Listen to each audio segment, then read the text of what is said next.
Proper English by K.J. Charles was a really fun book. I read a lot of romance novels, but they tend to be more male. I'm very picky about these sapphic ones that I read, but I really enjoyed this.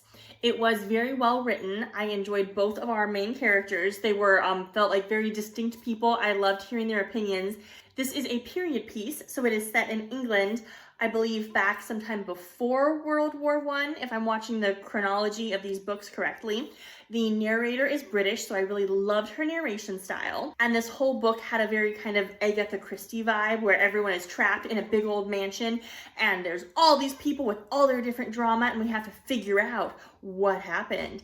And I really enjoyed that. The two leads are named Pat and Fen, and I loved them. I loved how practical Pat was and how Fen was so great at convincing people that she was completely incompetent when she was incredibly capable. And it was just so fun to watch them get to know each other and watch them work together to solve this mystery. And I enjoyed their story so much. I actually read this whole series in reverse chronological order. So as far as events take place, it starts with Proper English, then goes Think of England, and then you have the Will Darling series.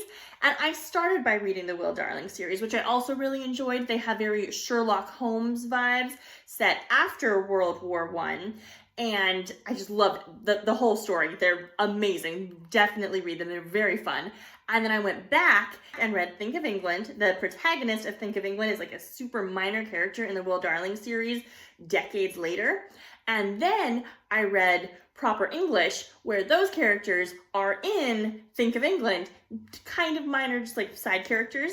And I actually really enjoyed that. Usually I'm a big fan of reading chronologically, but this was really fun because as we saw these character stories, they'd been minor characters in other books, and now we got to see where that whole thing came from. And so I really enjoyed that format. And if you have not read these books, I would actually recommend reading them in reverse chronological order like that. And then I just really enjoyed watching these two lovely ladies fall in love. I loved their story and watching all the ambiance. And this whole series is just a really fun world and a really fun place to hang out in.